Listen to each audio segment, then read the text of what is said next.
Yo, AML family, what's up, guys? We out here in the city today. You know, I got one of our brothers out here in the struggle. You know what we all about, teamwork, and you know, having each other back and letting the world know it's something that led us down this road. It's not that we want to be out here, it's something that's keeping us out here. So I met a very nice brother, you know, that's in the struggle. Can you please introduce yourself? I'm John. Nice to meet you, John. How you doing today? I'm doing all right. That's good. Great to hear, brother. How old are you, John? I'm 38 years old. Okay, John is 38. He still look young. You know, it's just the struggle.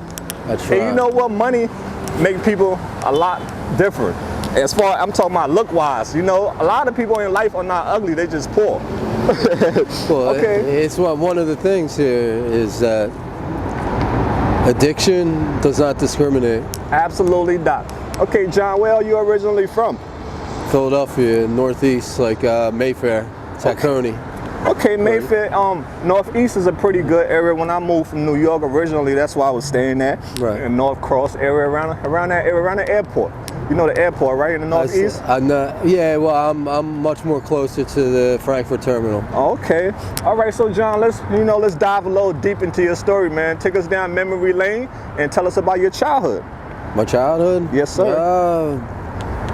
Single mother, raised by my grandparents. Abusive father. I dealt with a lot of sexual misconduct, and I kind of got away. I was a troubled kid, but I was able to get my my life together a little bit. That dabbled in, you know, alcohol. I tried to stay away from the drugs, but I kind of like I delved into opiates a little bit. Got away from that. Kind of got a career, wife, kids. Never found happiness at all, bro. Never found happiness, and that's what wound up happening. Was one day I met a girl who was into addiction, and I thought I was going to be you know, no offense, but Captain Save-A-Ho a little bit. You know what I mean? That's what a counselor told me I did. And then what happened really was that I wound up, you know, diving in to, you know, getting high with her, trying to help her first. Right. I mean, I was a union carpenter, bro. I had a career. Yeah. I had a house in Montgomery County. Wow. And led me to these streets again. Damn. It's tough, right? Oh, it's one of the things. So what was the first drug you tried? First drug I tried? Yeah. Well, I smoked weed first, okay. But that wasn't a gateway drug. I don't believe in any of that shit. I did like perks, like you know, perk 10s or whatever at first. You know, when I was 17, 18, 19. Gotcha. And then, but everybody told me, the one thing that I want to tell everybody is that people told me that I couldn't get addicted, that there was something about me that was different. And look at me now, you know what I mean? I'm homeless for 3-4 years now in the city, panhandling, going down, copping in Kensington every single day, 2, 3, 4 times a day, hopping the out for what? This is my life now, you know? After all my boys who dealt with addiction, the 17, 18, 19, they're getting their shit together. At 33 years old, 34 years old is when I decided to shoot heroin for the first time. It's crazy. Do you remember the first time you tried it? What was it like? Try dope? Yeah. That's a scary thing. I tried everything. Like I feel like, honestly, like I smoked perks. I ate perks. I smoked dope. I didn't even like it. As soon as I let my wife, and I don't even blame her, don't get me wrong, I'm no cop out. As soon as she taught me everything though, like I know everything because of her, but as soon as she hit me with that needle, it was game over for me. Damn. I truly believe that the needle was my crutch. Damn. Because after that I became like a nihilist. I became I became a different dude person, that didn't care about nothing else. I didn't care about anything else besides. That's what it does to you. Unfortunately, it turns you into a completely different person. You know, and it's sad that people go into it thinking they can handle it, and they don't know what they're signing themselves up for, right? Yeah. It's a different demon, man. So tell us, how did you feel the first time you did it? What type of feeling you got from it? Feeling it numbed me. It put me down. See, now the dope today is completely different. Dope today has tranquilizer in it. And how you feel about that whole? It puts you down, bro. It just puts you asleep. And if you have issues in your life that's unsettled, I don't know. For me, it just makes me forget about all my struggles, all my issues. So what issues are you having, John, that you're running away from? Issues? I think every issues that everybody deals with. What are your issues? You know, everybody's different. Yeah, my personal issues. You know, I've been sexually abused, sexually assaulted. Yeah. I've been physically abused as a kid by a drunk stepfather. I had no father. Damn. Statistics say that, you know, that type of shit just, you know, goes down a bad path. Sorry you have. So I never really settled any of that. Issues about, you know, I had a chip on my shoulder real bad, trying to prove something to everyone. People telling me that I can't succeed, I can't get to, I'm going to turn out to be my real father, a scumbag, you know, all this type of stuff that I've been told. Yeah. And then when I finally, one of the things I realized is once I achieved all the stuff that everybody told me I couldn't, I was still unhappy. Wow. I was still empty inside. So what happens if you have everything you want? A couple cars, a $300,000 house. You know, you could go on vacation once or twice a week. Nice. Or once or twice a year, you know. Normal life, right? The normal life, but I was still unhappy. A functioning addict at the time, and right? Dope, yes. Dope. And dope was what was able to clear all that and make me happy. Wow. So now, John, so currently you out here, man, you going through it, and you saw where your mistakes lay you down to, right? If you had to do this all over again, man, would you take a different path in life? Absolutely. Absolutely, right? Yeah, that's why I said nobody in their right mind will want to live this type of life you're living. You have to, you can't be in your right mind because it's not a normal life for a person, you know? Yeah. So, John, what are some of your favorite childhood memories? Do you have any? I'm sorry you went through those things, man. Yeah. Childhood memories. I mean, I was like, my mom was a great mom. I mean, for the most part, she did as best as she could. Right.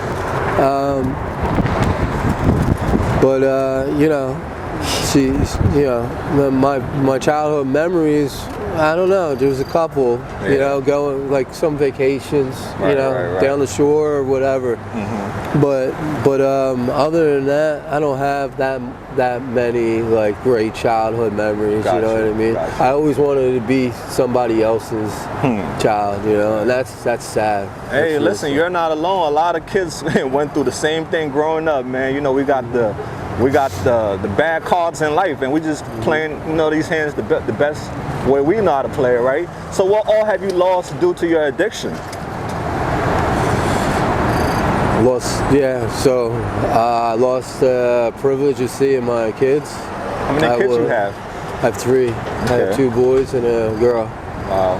And that's actually the hardest thing that I have to actually look myself in the mirror and face is, you know, I was a dad, you know, full time, you know, at one point, and I was seeing them 3 nights a week, but that's the worst thing, losing them. All the other shit, excuse my French, but all that stuff, that's all superficial, like the house, the car, the because job. Humans are the one that are meant to be loved, not material things. You know? Well, I learned that the hard way. Yeah. This is something that for the last 4 years being out in these streets, I haven't just wasted them. In my opinion, I've done a lot of thinking, and I'm getting sick of this life. Not all homeless people want to be homeless. That's for sure. Exactly. We want better. Right. Absolutely, John.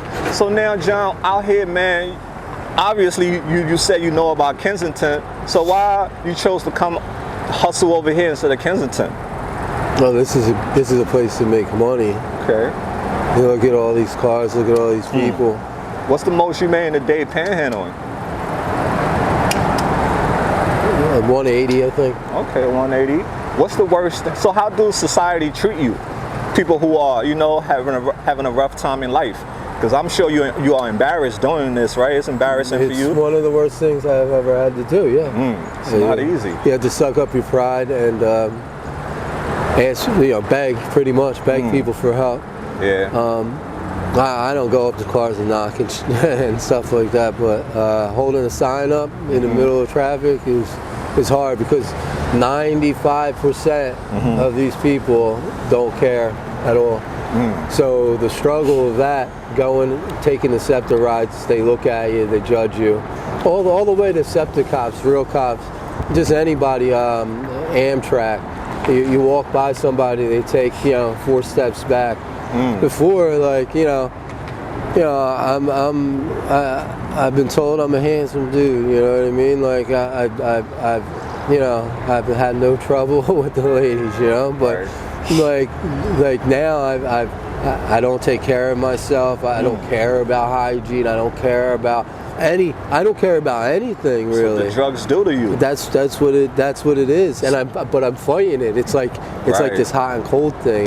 It's a tug of war. Yeah, it's not easy. So where do you take showers and sleep at? Hub of Hope is a great place to take showers. Okay. They offer it, I think, twice a week or 3 times a week. Oh, that's great. Sleeping, I used to have a tent right here under this bridge, this very bridge.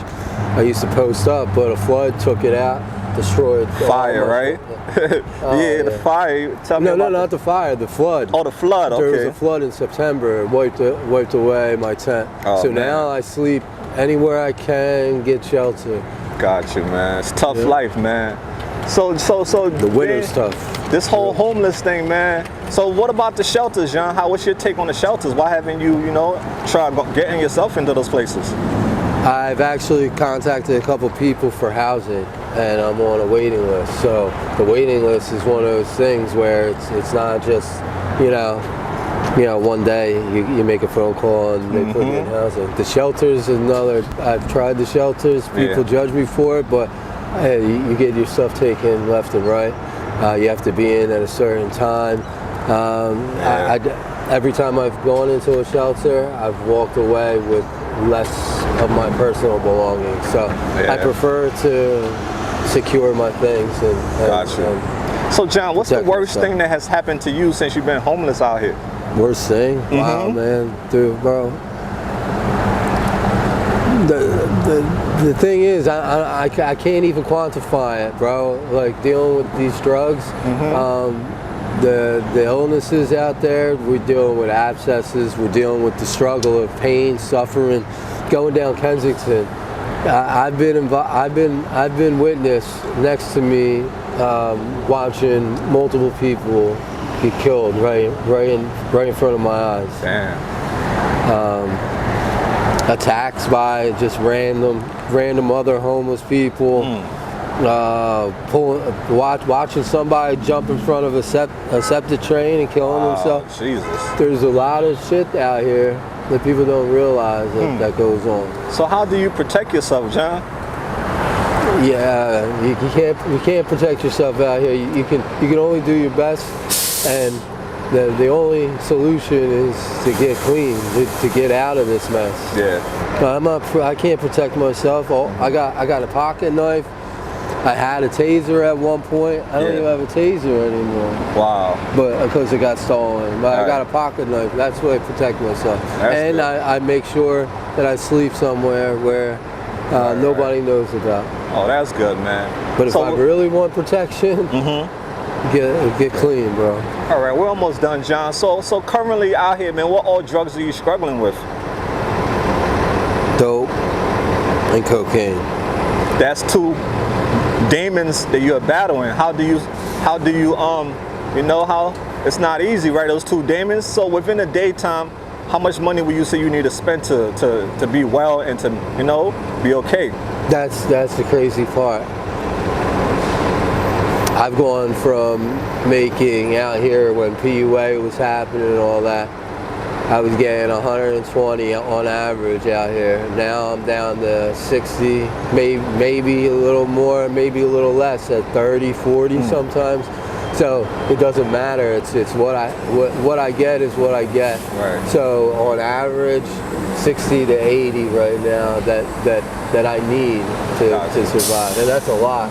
There's a lot of competition out here because I see a lot of other people, you know, doing the same thing. Is it hard for you to make money due to everybody else is doing the same thing?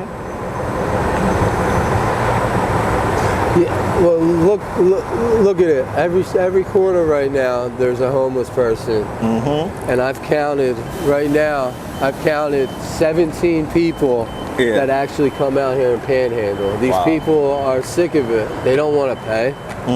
The empathetic ones, the sympathetic people out here, they really care. They'll give if they have it. Gotcha. The Christians, right. Okay, they'll help.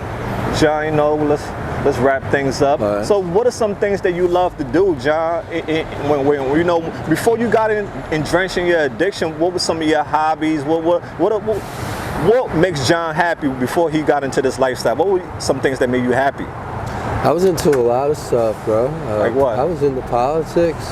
Nice. I like philosophy. I love architect. I love traveling. Nice. I like to read. That's amazing. There's a lot of stuff. There's a lot of stuff that I don't have anymore. Now I try to read as much as I can. But all that stuff is going away because I've lost interest in almost. So what advice will you give to people out there who are struggling with addiction, John, or who are thinking about coming down this road? What advice will you give to them? Talk to people. Seek help. It's one of those things where I would say just don't do it. Don't do it. John, what message do you have for your friends and your family if they were supposed to see this video? That I love them. I wish they would care more. I wish they would care more. So you heard that, guys? We gotta support each other. You know, if the family member can't do it, society have to do it, right? Because not all family members are correct, like I always say. So John, if you could travel to any place or country in the world, where would you go? One day, I'm Armenian, so one day I want to go to Armenia. Okay, that's what's up. Fiji as well. All right, okay. Now, John, are you currently in a relationship? No. What do you look for in a partner? Someone that's not addicted to drugs. Right, I hear that. And John, when you were a little kid, what do you want to become when you grow up?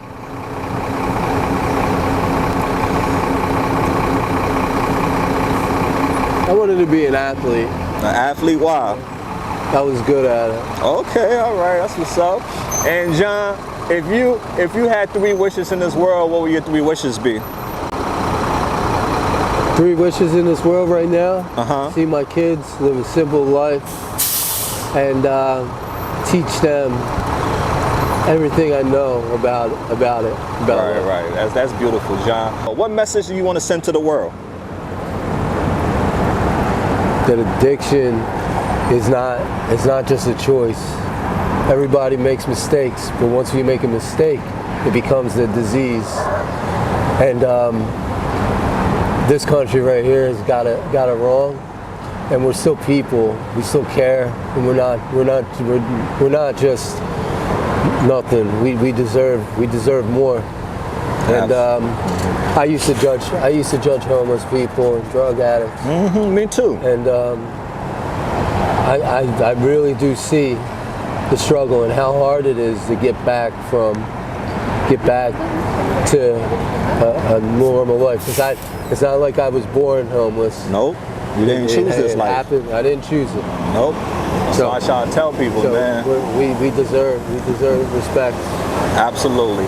Okay, the final one, John. Thank you so much for, for opening up, man. This is really wonderful to hear your perspective, and that way people can know that everybody that's out here don't choose this life. Some people made mistakes and they just got caught up and society just keeps you down when you make these mistakes.